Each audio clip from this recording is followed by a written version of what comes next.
Hello everyone, myself SP Tiwari from JMC Azamgarh, final year MBBS student. तो NEET के प्रति हम भी अपना कुछ कंट्रीब्यूशन दे रहे हैं एक यूट्यूब चैनल के माध्यम से। हम बायोलॉजी के हर चैप्टर को, हर पैराग्राफ को क्वेश्चन के फॉर्मेट में पढ़ने की कोशिश करेंगे। इसका इंटेंशन बहुत ही प्योर है ये कि जो ऑलरेडी पढ़ रखे हैं या जो पढ़ रहे हैं, जिसे आप एनसीईआरटी बार बार पढ़ते होंगे तो हर बार आपको कुछ नया मिलता होगा। तो हमारा पर्पस ही यही है कि आप पैराग्राफ को क्वेश्चन के फॉर्मेट में देखें। तो हो सकता है आप फिजिक्स और केमिस्ट्री को ज़्यादा क्वेश्चन प्रैक्टिस करें और इसको सिर्फ रिवाइज करें मल्टीपल, और उस रिवीजन के दौरान ही आपको पैराग्राफ क्वेश्चन फॉर्मेट में तैयार हो जाए। That's the whole purpose. तो हम हर पैराग्राफ को इसको क्वेश्चन फॉर्मेट देखेंगे। आप एक दो वीडियो देखिए, आप सीखिए, बस आपको थ्रू आउट नहीं फॉलो अप नहीं करना है, आपको खुद से सीखना है, आपकी खुद की जर्नी खुद से डिफाइन करना है। बस जस्ट दैट कि आपको एक स्ट्रैटेजी मिल जाए कि हाँ यार अपने को पैराग्राफ कैसे डील करना है। ठीक है, तो बिना टाइम वेस्ट किए आइए स्टार्ट करते हैं। हम लोग जो हमारा फर्स्ट चैप्टर है वो है मॉलिक्यूलर बेसिस ऑफ इनहेरिटेंस। तो पहला क्वेश्चन अगर हम देखें पैराग्राफ वाइज तो उसमें दिया है 5174 में 5386 न्यूक्लियोटाइड है। ठीक है, बैक्टीरियोफेज लैम्डा में 48502 बेस पेयर।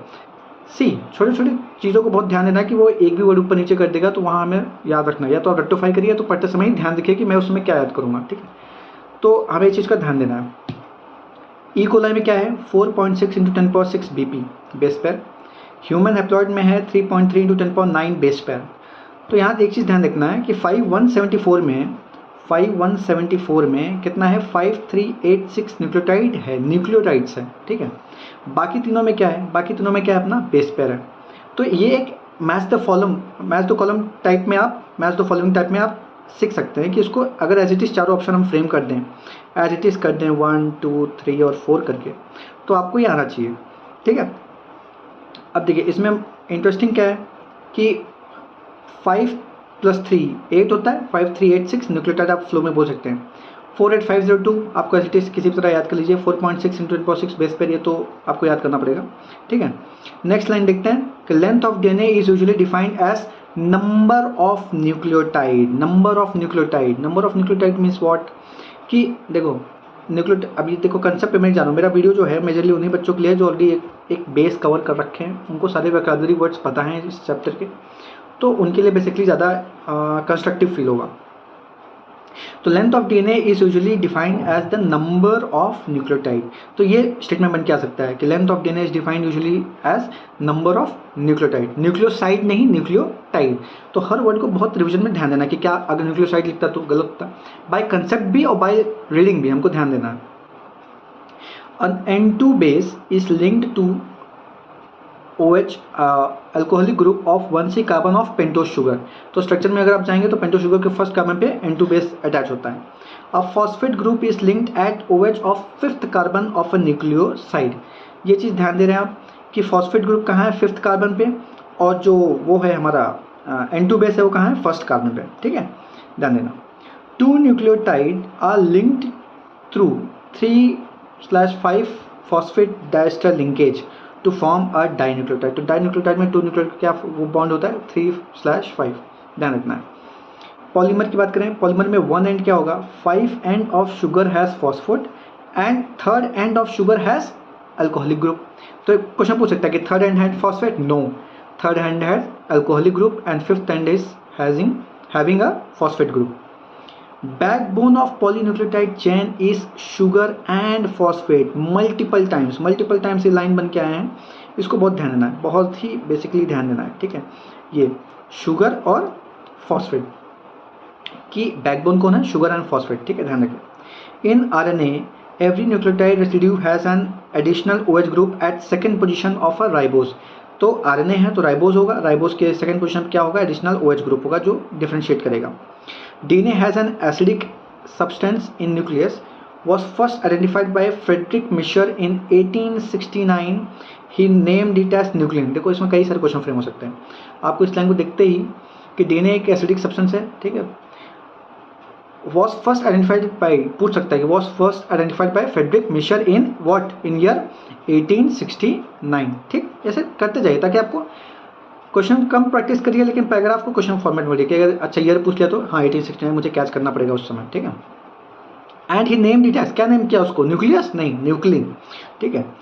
इसी तरह James Watson and Francis Crick in 1953 propose double helix model based on x-ray diffraction pattern data produced by Maurice Wilkins and Rosalind Franklin.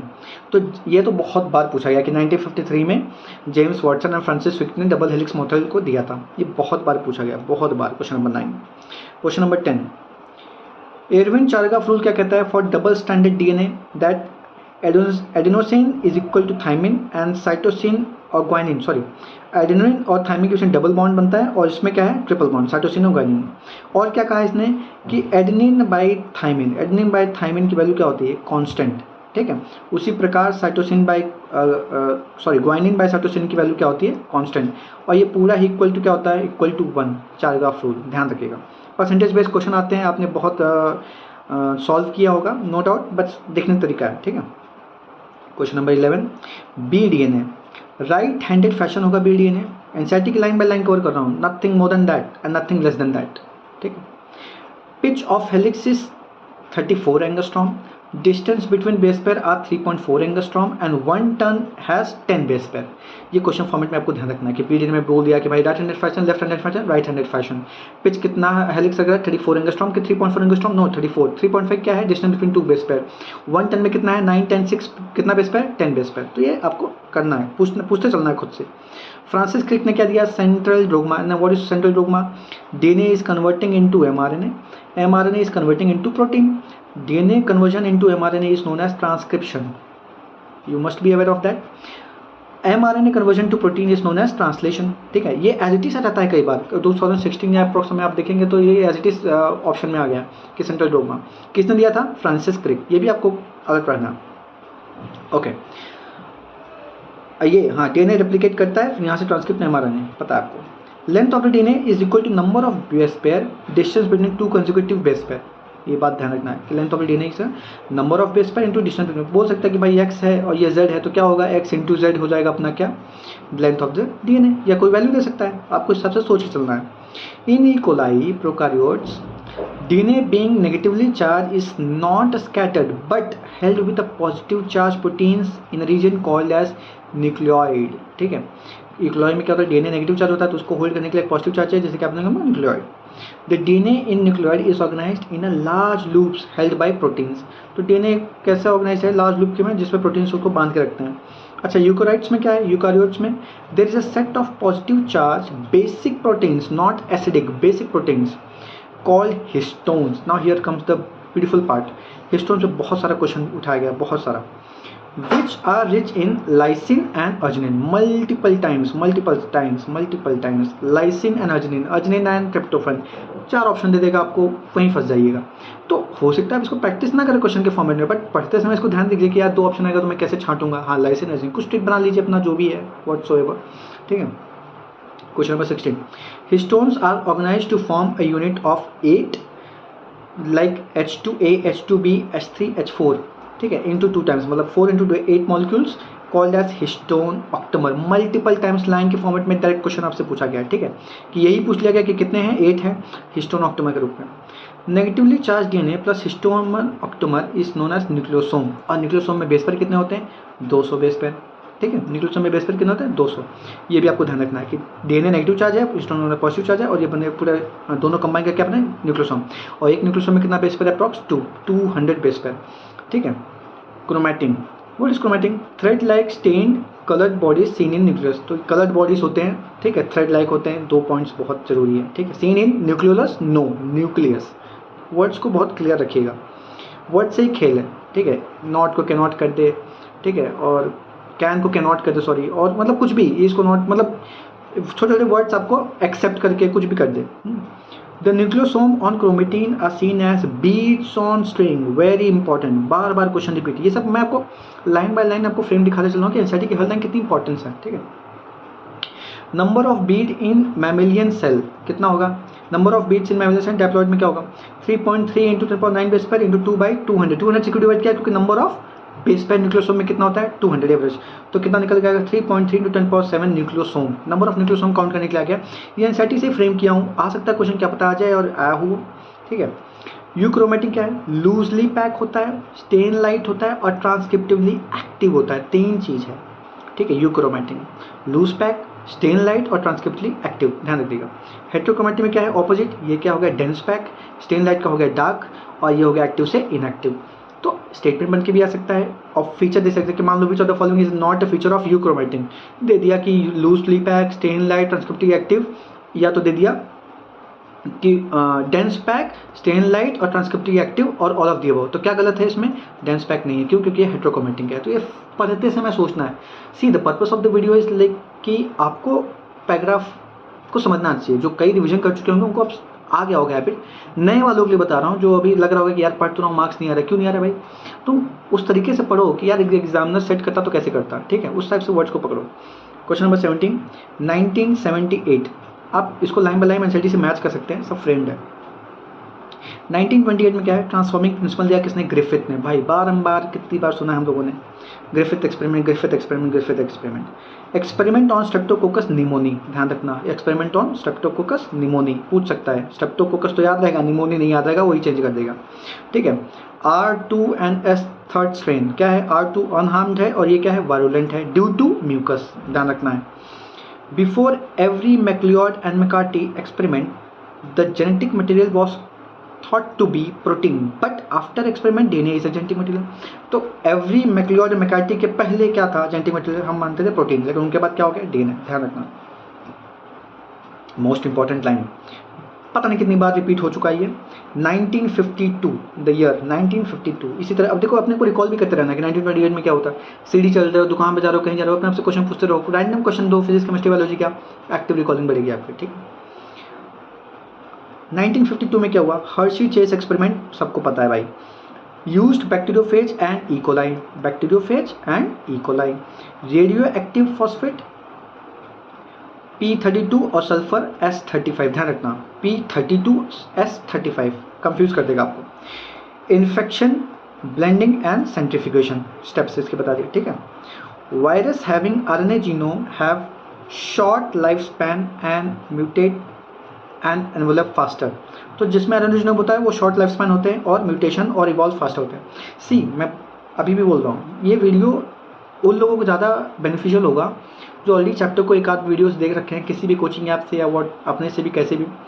ये उन्हीं को होगा जो एटलीस्ट 1 रीडिंग अच्छे से एनसीईआरटी किए हैं, ताकि वो वर्ड्स को कैच कर पाएंगे। क्योंकि I am not going to basics, I am just making you learn line by line, कि आप इस तरीके से दोबारा जब पढ़ें तो उस हिसाब से सोचें, ठीक है। क्वेश्चन नंबर 21, DNA क्या है? Shortage of genetic information, storage of genetic information, ध्यान रखना। RNA transmission of genetic material, NCERT line है। DNA क्या है? स्टोरेज ऑफ जेनेटिक, और वो क्या है? ट्रांसमिशन। कौन हो भाई? RNA है transmission of genetic material. RNA first genetic material है, एनसीईआरटी लाइन है। Essential life process evolve around RNA, first है तो ऑब्वियस है। Watson and Crick model for semi conservative DNA application in 1953, क्या 1953 में कुछ और था? नहीं, 1952 में था, ध्यान रखना, ये सब कंपेयर करना चाहिए, ठीक है। वाटसन एंड क्रिक पूछता है, Watson and Crick model DNA application कब दिया था? 1953। नहीं भी दिया तो एज इट इज पूरा लाइन दे देगा, कहेगा 4 स्टेटमेंट में से कौन सा सही कौन सा गलत है। तो स्टेटमेंट की एक्यूरेसी आपको आनी चाहिए, और खासकर एनसीईआरटी की लाइन्स की एक्यूरेसी तो माशाल्लाह, ठीक है। DNA replicates semi-conservatively was first shown in E. coli, ध्यान रखिएगा, पूछेगा कि DNA एप्लीकेशन सबसे पहले किस में दिखाया गया था? E. coli में। Subsequently in higher organism, plants and human cells, तो फर्स्ट तो E. coli हमें याद रखना ही रखना है, ठीक है। 25 में देखें क्वेश्चन नंबर, मेसेल्सन एंड स्थल एक्सपेरिमेंट इन 1958। सी, हम 1952, 1953, 1928, उसके पहले सब बहुत कुछ कर चुके हैं, अब आया है सन 1958। क्या है इसमें? मेसेल्सन एंड स्थल एक्सपेरिमेंट क्या है इसमें? देखो, E. coli in ammonium chloride N15, N50 is a heavy isotopic, और इसको क्या करना है? Centrifugation by caesium chloride. देखो इसमें क्या होता है, इसमें क्या है? हैवी है, दोनों स्ट्रैंड क्या है? N15। 20 मिनट्स बाद क्या होगा? रिप्लिकेट करेगा, तो उसके साथ कौन होगा? हाइब्रिड आएगा, N14 ऐड हो गया, तो ये हाइब्रिड हो गया 100%। सारे दो है, दोनों हाइब्रिड है। और 40 मिनट्स बाद क्या होगा? अब देखो इसमें क्या होगा कि ये जब ये जो होगा अलग से आएगा, तो इसमें तो नया तो आ गया, N14 आ गया, ये N14 आ गया, तो हाइब्रिड कितने बने? 2 ही बने, मतलब 50%। लेकिन बाकी तो जो N15 स्ट्रैंड था ग्रीन के साथ, तो ग्रीन ही आने वाला था ना। तो इसका मतलब क्या है कि भाई यहाँ लाइट बन गया, तो लाइट 25%, और हाइब्रिड क्या है? 50%। समझ बात को? ये भी कंसेप्चुअल है, please go through it. Concept क्या है, नंबर ऑफ जनरेशन क्या करोगे तुम, टाइम जो दिया है बाई 20, तो नंबर ऑफ जनरेशन तुम्हें पता चलेगा, मान लो 80 मिनट दिया है तो बाई 20 करोगे तो कितना जनरेशन बनेगा, 4 generation, fine, okay. Heavy percentage 0, heavy का कोई चांस ही नहीं है भाई, हाइब्रिड हो रहा है इसमें, हैवी का कोई वही नहीं है। अच्छा, if X number produced after time T then 2 will be hybrid and remaining x minus 2 will be the light. सही बात है भाई, देखो अब x नंबर मान लो इसमें क्या है, 4 प्रोड्यूस हुए हैं ना इसमें 4, तो 2 will be hybrid and x minus 2, सही बात है। तो देखो 2 लाइट है इसमें, 2 लाइट है और ये x है, 4x है, तो x माइनस 2 तो बचा 2, तो 2 क्या बचेगा, light. Same concept, please go through it. अगर आपको हो रहा है पीछे जाओ वीडियो को, फिर से देखो एक बार शांति से, ठीक है।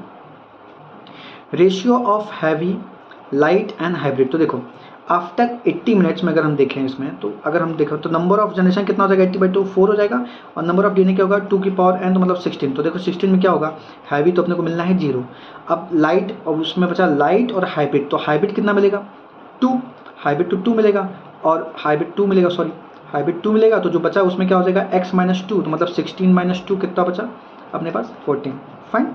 प्लीज़ गो थ्रू, अगर नहीं समझ में आया प्लीज़ गो थ्रू, और स्लो कर लो, थोड़ा फास्ट बोल रहा हूँ क्योंकि मैंने बताया कि हमारा पर्पस सिखाना है, आप वो आगे पीछे कर सकते हो।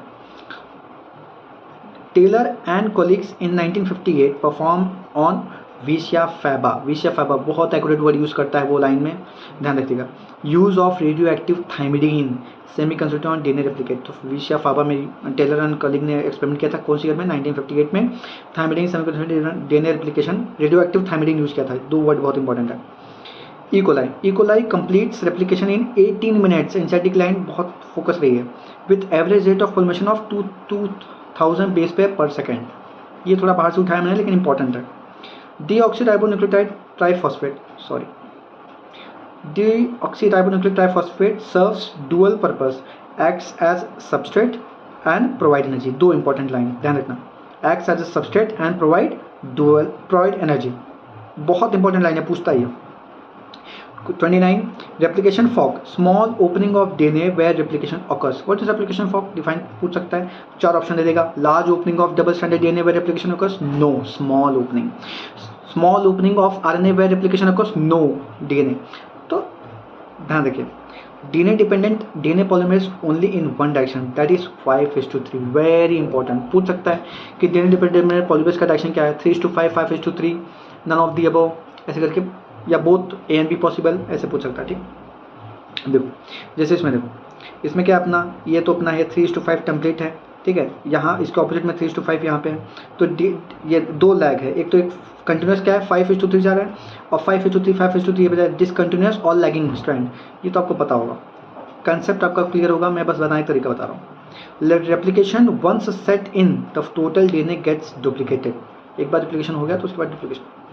Transcription, only a segment of double strand DNA and only one strand is copied to RNA। See, double standard DNA का क्या है, सिर्फ एक ही स्ट्रैंड आरएनए में कॉपी होता है, ये समझ लें, यही बोल रहा है वो कुछ नहीं। Transcription only a segment of DNA and only one strand is copied to RNA. Transcription unit में क्या क्या है, देखो बहुत इंपॉर्टेंट, प्रमोटर है, स्ट्रक्चरल जीन है और टर्मिनेटर है। पूछेगा transcription unit does consist of promoter, structural gene and terminator, all of the above, ठीक है, all of the above। Question number 33, DNA dependent RNA polymerase 5:3 only, bar bar repeat हो रहा है।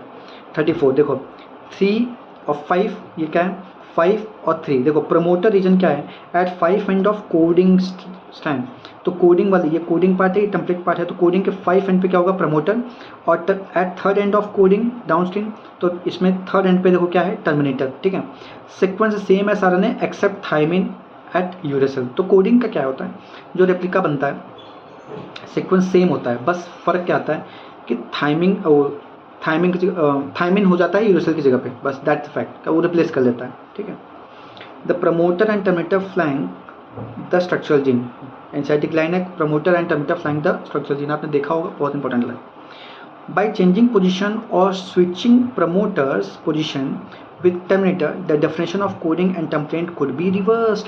सही बात है भाई तुम देखो, इसका प्रमोटर को इधर कर दो, उसको उधर कर दो, तो फिर डेफिनेशन चेंज हो जाएगा, क्योंकि 5 एंड पे वो होना था, 3rd एंड पे वो हो जाएगा, समझो आपको, तो ये ध्यान रखना। सिस्ट्रॉन्स क्या है, cistrons segment of DNA coding for polypeptides, जैसे मोनोसिस्ट्रॉन यूकैरियोट्स में होता है स्प्लिट टाइप, और पॉलीसिस्टोनिक क्या था, प्रोकैरियोट्स में नॉन स्प्लिट टाइप, ठीक है। ये थोड़ा बाहर से है but just go through it. Coding sequence क्या है, exons. Introns are intervening sequence do not appear in mature and process DNA. तो हमारा पर्पस क्या है भाई, पर्पस ये है कि भाई इंट्रॉन्स को मारो लात, निकल के बाहर जाए वो। इंट्रॉन्स का कोई काम नहीं, अपना कोडिंग सीक्वेंस एक्सॉन है, इंट्रॉन्स को भी निकालना है किसी तरह। तो इसीलिए कह रहा है कि introns are intervening sequence do not appear in mature and process DNA, they don't appear there, ठीक है। Transcription in bacteria important, transcription and translation in same compartment, very important, line by line आपको बता रहा हूँ। Same compartment को आप ध्यान रखेंगे कि सेम कंपार्टमेंट होता है दोनों। Only single DNA dependent RNA polymerase needed, single not double. DNA dependent RNA polymerase somehow opens the helix. तो ये पूछेगा कौन है ओपन करता है helix, DNA dependent RNA polymerase, important question, PYQ आया हुआ है। Only short stretch of RNA remains bound to enzymes, ठीक, only short stretch of RNA remain bound to enzymes, important. The RNA polymerase capable of elongation only, तो ये भी important है, PYQ आया हुआ लाइन है। The RNA polymerase capable of elongation, सिर्फ elongation phase को ये एक्टिवेट करता है, ठीक है, ध्यान रखना। Sigma and rho factor use, तो sigma and rho factor bacteria में मिलेगा, ठीक है। It uses nucleoside triphosphate as substrate and polymerase in template dependent fashion, तो न्यूक्लियोटाइड ट्राइफॉस्फेट को सबस्ट्रेट की तरह यूज़ करेगा, ठीक है। इसी तरह अगर हम उसमें देखें नंबर 40 क्वेश्चन तक करते हैं, उसके बाद नेक्स्ट वीडियो में शॉर्ट करेंगे। ट्रांसक्रिप्शन इन यूकैरियोट्स, लंबा चैप्टर है लेकिन वेटेज अच्छा है, ऐसे और भी शॉर्ट चैप्टर है, पर्पस है आपका सीखना, ठीक है। एटलीस्ट 3 पॉलीमरेज RNA, ठीक है, 3 RNA पॉलीमरेज है, देखो इसमें फर्स्ट सेकेंड 3, वेरी इंपॉर्टेंट, बहुत डायरेक्ट क्वेश्चन आता है यार। देखो जो सब गलत करेंगे वो सही करोगे तो रैंक बूस्ट करेगा, दैट्स द पर्पस। जो सब सही कर रहे हैं वो तुम भी सही कर रहे हो तो उससे कुछ खास फर्क पड़ता नहीं रैंक पे, ठीक है। तो ये सब क्वेश्चन तो आप अफोर्ड कर ही नहीं सकते गलत करना, यू हैव टू डू, मतलब आपको करना ही पड़ेगा सही। RNA पॉलीमरेज 1 RNA जिसमें क्या है 18 18 28 58 में 5.8 बोल रहा हूँ, ठीक है। HRNA देखो ध्यान रखा, RNA polymerase type 2 RNA HRNA, ठीक है। थर्ड में क्या है tRNA 5sRNA और snRNA, इसको बहुत अच्छे से आप समझिए और याद करिए, ठीक है, मतलब शॉर्ट क्वेश्चन है, आता ही आता है। स्प्लाइसिंग क्या है, इंट्रॉन्स आर रिमूव्ड, मैंने कहा था इंट्रॉन्स को मारो लात, भाई उनका काम ही नहीं है, वो कोड ही नहीं करेंगे मैच्योर डीएनए, हटाओ इनको। तो स्प्लाइसिंग का टर्म जो है वो यही मतलब है कि इंट्रॉन्स को गैप कर दो भैया। HRNA undergo capping and telling, तो कौन कैपिंग एंड टेलिंग जाता है, HRNA, very important, line by line, आपको जो पढ़े होंगे उनको मजा भी आ रहा होगा, गो थ्रू इट। कैपिंग क्या है, 5 एंड मेथिल गुआनिसिन ट्राइफॉस्फेट, 5 एंड पे होता है कैपिंग, बार क्वेश्चन फ्रेम होता है, ध्यान रखिए। ये सब आप एकदम कोर पे जा रहे हैं कि भाई एग्जामिनर को नहीं कुछ समझ आता तो यही पूछता है, ठीक है। टेलिंग क्या है, थर्ड एंड एडेनालाइट रेसिड्यू 200 से 300 बेस पर इन टेम्पलेट इंडिपेंडेंट, जैसे एनसीईआरटी आप छोटी चीज़ें पूछ रहा है तो हो सकता है 200 से 300, एनसीईआरटी में लिखा है 200 से 300, तो भी पूछ ले क्या पता 100 से 200, 50 से 100, कोई वैल्यू दे देगा। तो बी स्पेसिफिक 200 से 300, थर्ड एंड पे होगा टेलिंग, 5 एंड पे होगा capping. Question number 40, the process of splicing represents the dominance of RNA world, तो स्प्लाइसिंग का मतलब ये भाई इंट्रॉन्स को हटाना है, और ये इससे हम लोग RNA वर्ल्ड की सिग्निफिकेंस को दिखा सकते हैं। अब क्या है, चलो 45 तक कर लेते हैं, ठीक है, 45 तक कर लेते हैं। George Gamow a physicist 4 basis code for 20 amino acid, तो 4 के क्यूब 64 कोडॉन्स का नाम दिया था, कौन, George Gamow. The chemical method developed by Harbind Khorana was instrumental in synthesizing RNA molecules with defined combination of bases, homo and copolymer, very important line, कि chemical method किसका था, हरबिंद खुराना का, जो instrumental synthesis of RNA molecules में define होता है, और क्या, होमो एंड कोपोलिमर्स, ये इंपॉर्टेंट लाइन ध्यान रखिएगा। Marshall Nirenberg cell free system, cell bound नहीं, for protein synthesis finally help the coding to be deciphers, तो कोडिंग के लिए सीक्वेंस में आसानी हुआ था किसका, Marshall field cell free system. Severo Ochoa enzyme polynucleotide phosphorylase was helpful in poly RNA with defined nucleus in the template independent. Severo Ochoa enzyme बस ध्यान रखना है, ये क्या, polynucleus phosphorylase, very important, Severo Ochoa enzyme ही पूछ लेता सीधा। 4 codons are coded by all 3 identical bases, जैसे फेलिनिन का UUU, प्रोलिन का CCC, लाइसिन का AAA, ग्लाइसिन का GGG, ये सब बस उससे शॉर्टलिस्ट किया हूँ कि क्या आपका क्वेश्चन पूछ ले, ठीक है। तो इनका ध्यान रखना कि फेलिनिन, प्रोलिन, लाइसिन, और ये याद कर लो। 46 some amino acids are coded by more than one codon, hence code is degenerate. तो ये बहुत बार रिपीट हुआ है। डीजेनरेट का मतलब क्या ही है कि some amino acids are coded by more than one codon. जैसे देखो AUG codes only for methionine, hence it is non degenerate. भाई ये किसी और के लिए भी कोड करता तो ये क्या हो जाता है, डीजेनरेट हो जाता। Very important. The code is universal, मतलब क्या है भाई, some exceptions to it rule have to be found in mitochondrial codons and in some protozoans. तो एक्सेप्शंस है इसको लेकर, बट यूनिवर्सल का मतलब है कि लगभग सब स्पीशीज का सेम रहता है।